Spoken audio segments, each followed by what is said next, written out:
নমস্কাৰ আকৌ লৈছোঁ আপোনালোকৰ মাজলৈ মোৰ অন্য এটি নতুন ব্লগ। আশা কৰোঁ ব্লগটো চাই ভাল পাব। এইটো এটা ৰেচিপি ভিডিঅ'। এয়া মাটন বনাবলৈ লৈছোঁ। প্ৰথমে গোটেইখিনি বস্তু মই যোগাৰ কৰি লৈছোঁ। মই বস্তুটো বনাই থাকোঁতে মানে কাটি বনাই থাকিবলৈ অশান্তি পাওঁ, সেইকাৰণে প্ৰথমে সকলোবোৰ বস্তু যোগাৰ কৰি লওঁ। তাৰপৰা ইয়াত ধুনীয়াকৈ পিঁয়াজ, বিলাহী, আদা, নহৰু, আলু সকলোবোৰ কাটি লৈছোঁ।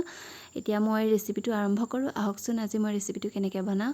এয়া প্ৰথমে মই মাংসখিনি মেৰিনেট কৰিবলৈ সকলোবোৰ মছলা দি দিছোঁ। জানি মাংস বনাওঁতে কি মছলা ব্যৱহাৰ কৰে, মানে বহুত ৰাতি হৈ গৈছে মাংসখিনি বনাওঁতে, সেইকাৰণে আৰু গিলানি তেল ঢালি দিছোঁ পুৰা।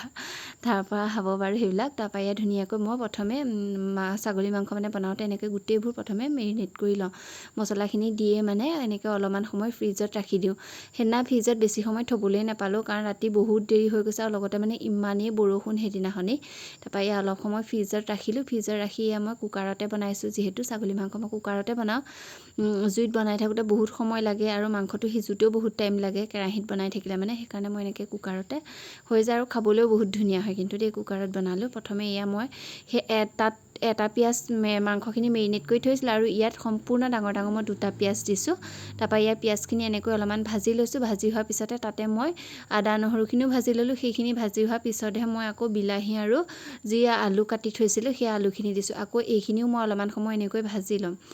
ভাজি লোৱা হোৱাৰ পিছত এয়া মই যিখিনি মেৰিনেট কৰি থৈছিলোঁ মাংসখিনি, এইখিনি ফ্ৰিজৰ পৰা উলিয়াই লৈ এইখিনি এতিয়া ইয়াত দি দিছোঁ গোটেইখিনি। এনেকৈ অলপমান সময় ভাজি থাকিম। ভাজি মানে মাংসৰ যিটো অলপমান তেলটো, সেইটো তেলটো যেতিয়া ওলাব তেতিয়াহে মানে ইয়াত মই পানী দিম।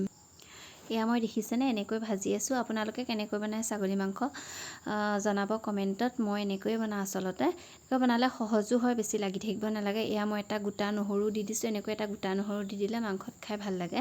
নহৰু এয়া দেখিছেনে মাংসখিনি প্ৰায় মোৰ ভাজি হৈছে। ভাজি হোৱাৰ পিছত এয়া মাংসখিনিৰ পৰা ধুনীয়াকৈ এইবিলাক তেল বিৰিঙি আহিছে। কিমান তেল ওলাইছে দেখিছেনে। এনেকৈ মই এতিয়া অলপমান সময় ভাজি ল'ম। ভাজি হোৱাৰ পিছতহে ইয়াত গৰম পানী দিম। গৰম পানী দি পিনি হুইচেল দিয়াই দিম। তেতিয়া বহুত সোনকালে মানে মাংসখিনি হৈ যায়। ইয়াত ধুনীয়াকৈ মই ভাজি আছোঁ মাংসখিনি। আপোনালোকে কেনেকৈ বনায় জনাব কমেণ্ট কৰি, তেতিয়া ভাল লাগিব। ময়ো জানিম, ৰেচিপিবিলাক শিকিব পাৰিম আচলতে আপোনালোকৰ পৰা। এয়া ভাজি আছোঁ এনেকৈ। বতৰটো যিহেতু পূৰা মানে বৰষুণ, আৰু একদিন নহয়নে ইমান বৰষুণ দি আছে। বৰষুণৰ বতৰত এনেকুৱা কিবাকিবি খাই ভালো লাগে। হ'লেও সদায় বৰষুণ দি থাকিলেও ভাল নালাগে নহয়নে। মই কিন্তু মানে সদায় বৰষুণ দি থাকিলে বহুত অশান্তি লাগে। তাৰপৰা এয়া মোৰ মাংসখিনি হ'ব হৈছে আৰু এতিয়া মই ইয়াত পানীটো দি দিম। এয়া দিছেনে ভাজি লোৱাৰ পিছত কিমান ধুনীয়া এটা হেৰি হৈছে মাংসখিনি, পূৰা একদম ধুনীয়া মানে এটা হেৰি হয়। এনেকৈ অলপমান সময় কুকাৰত দি যদি ভাজি লওঁ মানে মাংসটো, তাৰপৰা মই এয়া জোখমতে পানী দিছোঁ, বেছি পানী নিদিওঁ। অলপমান এয়া পানী দি দিছোঁ। পানী দি মই এতিয়া জাষ্ট এইখিনি হুইচেল দি দিম। হুইচেল কিন্তু বেছিকৈ দিয়াব লাগিব দেই, কাৰণ 2টা-3টা হুইচেলত নিসিজে মাংসটো, যিহেতু বেছি সময় ভাজি লোৱা নাই। এয়া মই 6-7টামান হুইচেল দিয়াই দিম।